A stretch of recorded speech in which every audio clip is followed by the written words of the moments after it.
November 2020, State Highway 1 North Canterbury. A convoy of 70 motorcycles cuts through rural New Zealand. Headlights piercing the darkness, engines roaring in unison.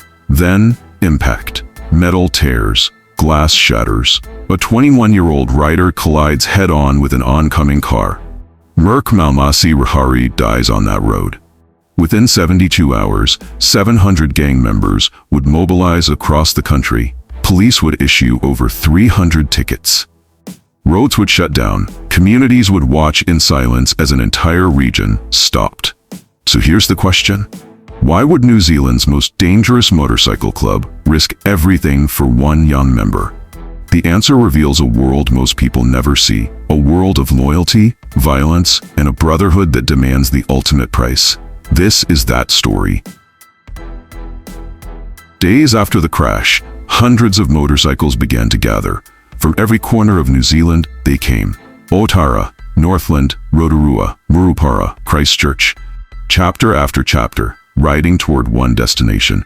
The funeral convoy stretched for miles. Bikes in tight formation, engines thundering in synchronized rhythm. Supporting vehicles flanked the sides. Cars, trucks, vans, all bearing the same colors. Yellow. Patches on backs. Flags whipping in the wind, bandanas tied around faces. The Tribesmen Motorcycle Club was moving, and everyone knew it. Police helicopters circled overhead, tracking every turn, every stop.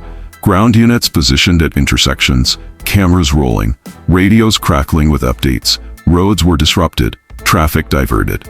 Small towns along the route watched from windows as the procession rolled through, a river of chrome and leather that seemed endless. Communities sat on edge, uncertain whether to fear what they were seeing or simply witness it. The scale was unprecedented. New Zealand had seen gang funerals before, but nothing like this. Not this many, not this organized, not this deliberate. But this wasn't just grief. This was a statement. So who was Merc Maumasi-Rihari? 21 years old, freshly patched, a full member of the Tribesmen Motorcycle Club. For those who don't know what patched means, it's everything. It's the moment you stop being a prospect, stop proving yourself, and become a brother. You wear the colors, you earn the respect. You're in for life. Merc had just received that honor. The patch on his back was new, the ink barely dry on his commitment to the club. He'd been riding back from Christchurch with 70 other members, a national gathering, a patching ceremony where new members were welcomed into the fold. It should have been a celebration, a victory lap. Instead, it became his last ride. The convoy was heading north through State Highway 1 when Merc's bike collided head-on with an oncoming car. The impact was instant, fatal. He died on that road, surrounded by his brothers, miles from home. Now here's what you need to understand. In the world of outlaw motorcycle clubs, loyalty isn't just a word, it's a code. When one member falls, the entire club responds. Blood in, blood out. Brotherhood above everything. And Merc, he was one of them now. Now, I'm curious, where are you watching this from? New Zealand? Australia? Somewhere halfway across the world? Drop your country or city in the comments. I want to see how far this story is reaching, because what happened next? It didn't stay local. But to understand why 700 gang members showed up, you need to understand the moment this happened in November 2020. The world was in lockdown. COVID-19 had shut down borders, businesses, entire countries. But in New Zealand, something else was happening beneath the surface. Police were ramping up operations against gangs. Hard. Raids were hitting tribesmen chapters across the country. Doors kicked in at dawn. Search warrants executed. Evidence seized. Firearms, methamphetamine, marijuana, cash, the kind of hauls that make headlines and fill courtrooms. The tribesmen were under pressure. Real pressure. The kind that tests loyalty, that fractures alliances, that forces people to choose sides. And then there were the tensions with rival gangs, the Mongrel Mob, the rebels. Territorial disputes that had been simmering for years were starting to boil over. So when Merc died on that highway, it wasn't just a tragedy, It was a moment, a flashpoint. The funeral became something more than mourning. It became a demonstration, a show of force, a message to the police, to rival gangs, to anyone watching. We are still here. We are still strong. Touch one of us, and you face all of us. 700 members, hundreds of motorcycles, an entire region brought to a standstill. But this raises a bigger question, one that takes us deeper into the club itself. What is the Tribesmen Motorcycle Club? Where did they come from? And who leads an organization capable of mobilizing this kind of response? If you're still with me and you want the full story, because trust me, this goes much deeper, hit that subscribe button. We're about to go inside one of New Zealand's most secretive and dangerous organizations, and you won't want to miss what comes next. The Tribesmen Motorcycle Club was founded in the 1980s, born out of a specific cultural moment in New Zealand. This wasn't just another gang. It was a Maori motorcycle club, rooted in indigenous identity, in a sense of brotherhood that went deeper than just riding bikes together. The colors they chose tell you everything you need to know. Yellow, bright, impossible to miss, worn with pride. And their signature gesture? The middle finger. A salute that says exactly what they think about authority, about rules, about anyone trying to control them. From the beginning, the tribesmen established chapters across the North Island. Otara in South Auckland, urban, tough, working class. Northland, rural, isolated, fiercely independent. Rotorua in Murupara, towns where unemployment was high and opportunities were low. These weren't random locations. These were places where young Maori men felt disconnected, marginalized, looking for belonging. And the tribesmen offered exactly that. Then there's Christchurch, the South Island stronghold, a chapter that would become one of the most powerful, and, as we'll see, one of the most violent. But what made the tribesmen different from other gangs was their philosophy. Yes, they were criminals. Let's not pretend otherwise. But they framed everything around family, loyalty, resistance to a system that had failed their communities for generations. They saw themselves as brothers, bound by something bigger than crime, culture, heritage, a shared experience of being pushed to the margins. That identity, that sense of purpose, is what made them so strong and so dangerous. Because when you believe you're fighting for family, for your people, there's no limit to what you'll do. Every organization has leaders, people who set the tone, make the decisions, hold everything together. For the tribesmen, two men stand out. First, Peter Hunt, president of the Murupara chapter. Hunt is different.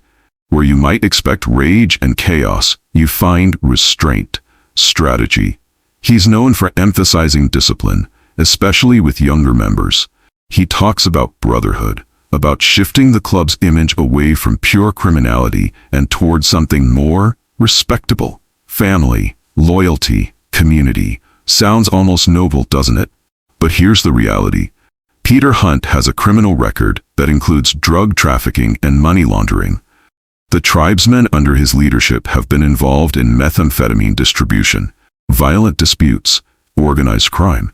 So when Hunt talks about brotherhood, understand what that means in practice.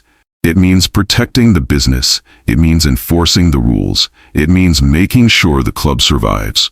No matter the cost. Hunt represents the old guard, the leaders trying to control the chaos, to build something that lasts beyond the next police raid or gang war. Then there's Elder Brown, president of the Christchurch chapter. If Peter Hunt is measured, Elder Brown is intense. At just 23 years old, Brown was sentenced to 12.5 years in prison. Bank raids, car conversions, possession, the kind of charges that don't come from small-time operations. Brown's chapter, the Christchurch Tribesmen, has a reputation. They're violent, aggressive, willing to throw down at a moment's notice. And in July 2020, the world got to see exactly what that means. Brown was appearing in court. His brothers showed up to support him, standard practice. But so did members of the Mongrel Mob, a rival gang. What happened next lasted 16 seconds. 16 seconds of absolute chaos outside the Christchurch District Court. Fists flying, weapons drawn, blood on the courthouse steps, bystanders running for cover. 11 tribesmen were later sentenced for their roles in that brawl. Security footage captured everything: the rage, the violence, the complete disregard for consequences. And at the center of it all was Elder Brown. This is the chapter where Merc Maumasi-Rihari had just been patched. This is the leadership he'd sworn loyalty to. So when 700 gang members mobilized for his funeral, they weren't just honoring a fallen brother.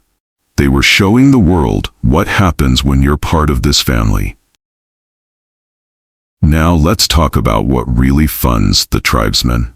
What keeps the bikes running, the chapters operating, the loyalty intact. Methamphetamine. For years, the tribesmen were deeply involved in the meth trade. Manufacturing, distribution, sales, the full supply chain. It was profitable, extremely profitable. But there was a problem. The members started using their own product, and when that happens, everything falls apart. Addiction doesn't respect loyalty. It doesn't care about brotherhood. It destroys from the inside out. The tribesmen lost respect among other criminal organizations. They became known as users, not just dealers, unreliable, unstable, dangerous in all the wrong ways. It took years to rebuild that reputation, to regain control, to prove they could operate with discipline again. But the damage was done. Rival gangs saw weakness, opportunities. The Mongrel Mob pushed into tribesmen territory. The Rebels Motorcycle Club, an Australian gang expanding into New Zealand, started recruiting members, offering better prospects, stronger connections. Territorial disputes turned violent. Streets that had been controlled by the tribesmen for decades were suddenly contested. Drive-by shootings, assaults, retaliation after retaliation. This is the world Merc entered when he got patched.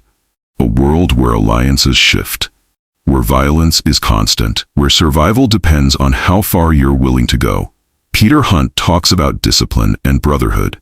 Elder Brown enforces it with his fists. But beneath all of that, there's a simple truth. The tribesmen are a criminal organization, and crime has consequences. Police raids, prison sentences, funerals. But there's someone else you need to know about. Someone whose story reveals just how brutal this world really is. A founder, a leader, a man who would be shot by his own brother. His name is Josh Masters. Josh Masters wasn't just a member of the tribesmen. He was a builder, a strategist, a man who understood power. In 2003, Masters founded the killerbeez, not as a rival gang, but as a feeder organization for the tribesmen. A farm system, if you will. The idea was simple: recruit younger members, train them in the life, test their loyalty. The ones who proved themselves would eventually patch over to the tribesmen. The ones who didn't, well, they stayed where they were. It was brilliant, really. Masters was creating a pipeline of soldiers, ensuring the tribesmen would always have fresh blood, new energy, loyal recruits who'd already been vetted. His work earned him the position of vice president, second in command, a position of real authority within the club. But in 2008, something happened. Masters was stripped of his title. The reasons aren't entirely clear. Internal politics, disagreements, maybe he got too ambitious. In the gang world, power struggles rarely end cleanly. Still, Masters remained connected. He had relationships, allies, brothers who'd ride with him no matter what. One of those brothers was Okasatino Te, Sergeant-at-Arms for the tribesmen, a position that means enforcer, protector, the muscle behind the leadership. Te and Masters were close. More than club brothers, friends, the kind of bond forged through years of riding together, fighting together, surviving together. They trusted each other, and that trust would be shattered in the worst way possible. 2019, a Harley-Davidson dealership in Auckland. Josh Masters is there, probably looking at bikes, talking shop. Normal day. Then Okasatino Te walks in, his brother, his friend, the man he trusted with his life. Tay doesn't say a word. He pulls out a gun and opens fire. The first shot hits Masters in the back. The bullet lodges in his spinal cavity. Masters drops to the ground, paralyzed instantly.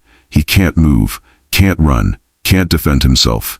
Tay stands over him. He aims the gun at Masters' head, point-blank range, execution style. He pulls the trigger, the gun jams. Think about that for a second. In that moment, Masters is staring up at a man he considered a brother, a man about to end his life, and the only reason he survives is a mechanical failure. Tay tries again, still jammed. He gives up, leaves Masters bleeding on the dealership floor.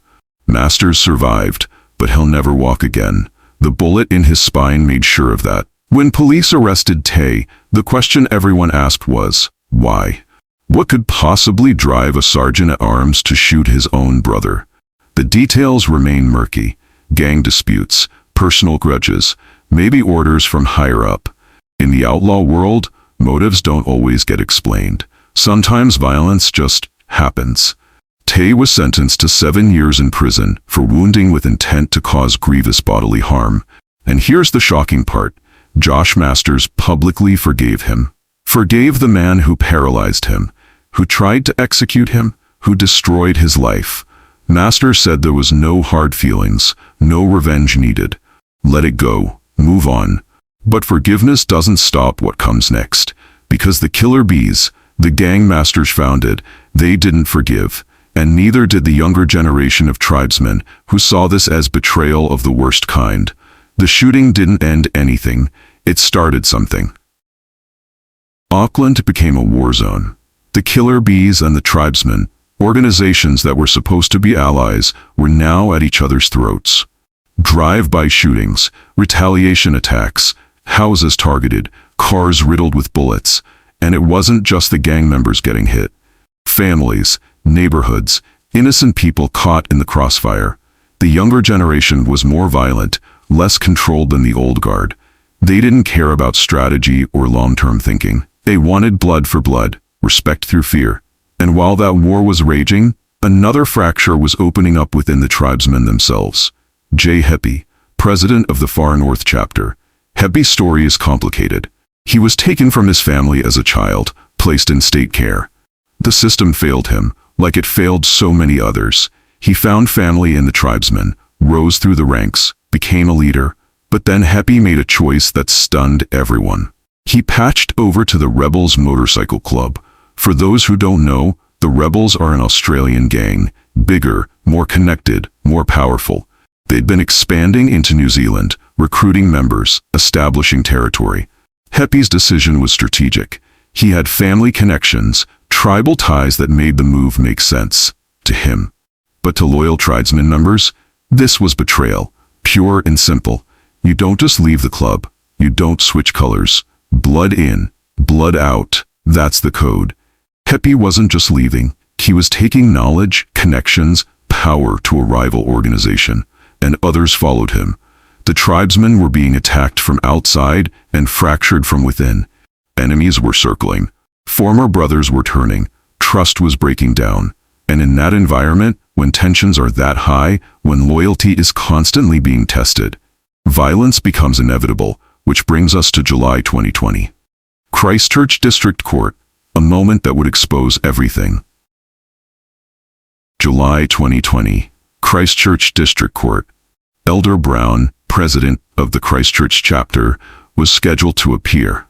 Routine court date, nothing unusual. But in the gang world, court appearances are private matters. When your president goes before a judge, you show up, you show support, you show strength. So tribesmen members gathered outside the courthouse, patches on display, yellow colors, a statement of solidarity. Then the Mongrel Mob arrived. The Mongrel Mob, one of New Zealand's oldest and most notorious gangs. Rivals, enemies, the kind of bad blood that goes back decades. No one knows who made eye contact first, who said what, who threw the first insult. But in 16 seconds, everything exploded. Fists flying, bodies colliding, weapons appearing from nowhere, whatever could be grabbed, whatever could be swung. Blood on the courthouse steps, people screaming. bystanders running for cover, trying to get away from the chaos. This wasn't a fight. This was a brawl. Uncontrolled rage playing out in broad daylight, right in front of the justice system they all claimed to disrespect. Security cameras captured every second. The footage is brutal. You can see the intensity, the violence, the complete disregard for consequences. 16 seconds? That's all it lasted. But the damage was done. Injuries, trauma. The city watching in horror as gang warfare spilled onto their streets. Police responded immediately.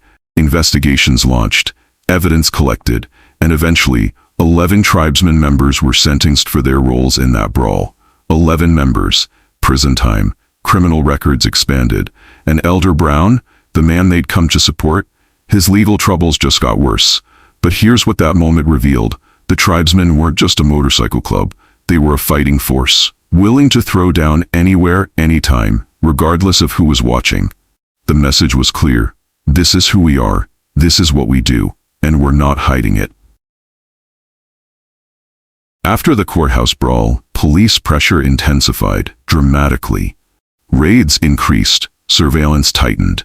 Every tribesman gathering was monitored, every movement tracked. The authorities were sending their own message. We're watching, we're ready. So when the tribesmen held their national gathering in Christchurch that November, just months after the brawl, police were everywhere. This was supposed to be a celebration, a patching ceremony. New members officially joining the club, earning their colors, becoming brothers. Merc Maumasi-Rihari was one of them. 21 years old, receiving his patch, surrounded by 70 of his brothers. It should have been one of the best days of his life. The convoy headed north on State Highway 1, riding through the night. Engines roaring. Brothers together. Freedom on two wheels. Then came the crash. Merc's bike collided head-on with an oncoming car. The impact killed him instantly. His brothers stopped, gathered around, watched as paramedics tried to save him, watched as they failed. One of their own, gone, just like that. Now here's what you need to understand.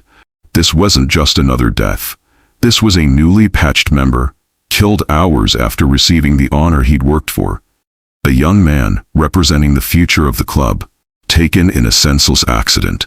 And it happened during a time when the tribesmen were under siege. Police raids, internal betrayals, wars with rival gangs, fractures in the brotherhood. The funeral response wasn't just about grief, it was about defiance. 700 gang members mobilized, from every chapter, every corner of New Zealand. They rode together, a massive procession that stretched for miles. Roads shut down, communities stopped. Police watched helplessly as this demonstration of power rolled through their jurisdictions. Over 300 traffic tickets issued, multiple arrests for dangerous driving, but nothing could stop it. The tribesmen were showing the world, you can raid us, arrest us, pressure us, but we are still here. We are still strong. And when one of us falls, all of us respond. Merc's death became a rallying point, a symbol, proof that the brotherhood was real, that the loyalty mattered, that the code still held. So why did 700 gang members risk everything for one 21-year-old? Because in the tribesmen, there's a code, a rule that's been there from the beginning. When one falls, all respond. No exceptions, no questions. It doesn't matter if you're a president or a newly patched member. When you wear those colors, when you carry that patch, you're family. And family shows up. But Merc represented something more. He was the next generation. Young, full of potential. The future the older members were trying to build. His death wasn't just a loss. It was a symbol of vulnerability. A reminder that despite all the power, all the loyalty, all the brotherhood, they couldn't protect their own. And in a world where strength is everything, where respect is earned through force, that vulnerability had to be answered. The funeral procession was defiance, to the police who were pressuring them, to the rival gangs who were challenging them, to the public who wanted them gone. 700 members saying, "We're still here."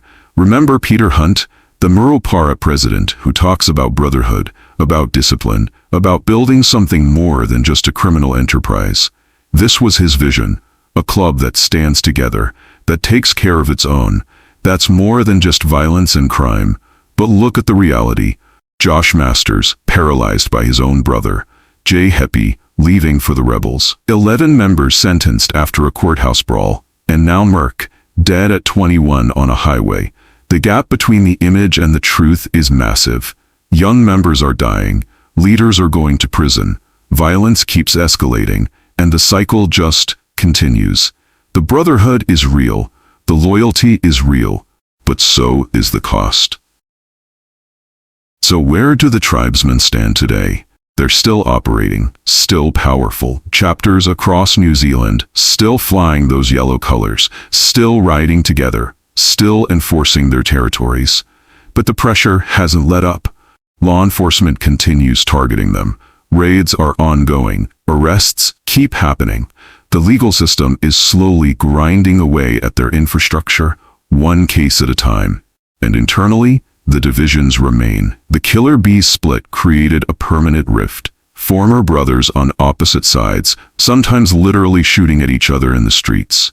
The rebels' defection took experienced members, knowledge, connections. That wound hasn't healed. New members are coming in, getting patched, joining the brotherhood.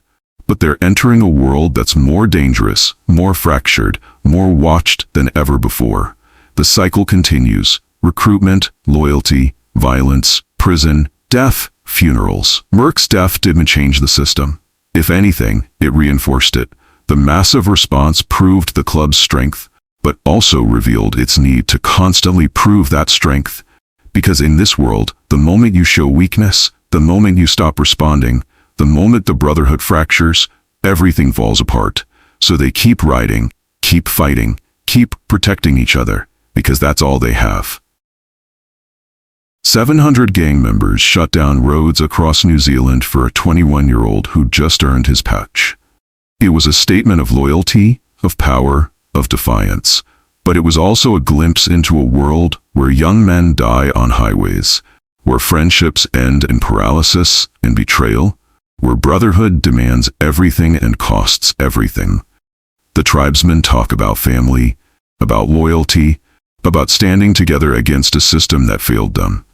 And in their world, that's real. The bonds are real, the commitment is real, but so are the consequences. Merc Maumasi-Rihari died at 21. His life was just beginning, and 700 people made sure the world would remember him. New Zealand will never forget that procession, that show of force, that moment when an entire region stopped. But here's the question we're left with. Was that the point? Or was it just another turn in a cycle that never ends? If you made it this far, thank you for watching. If you want more deep investigations into stories like this, stories that go beyond the headlines into the reality of organized crime, subscribe. There's a lot more to cover. And let me know in the comments. What surprised you most about this story? I read every single one. Until next time.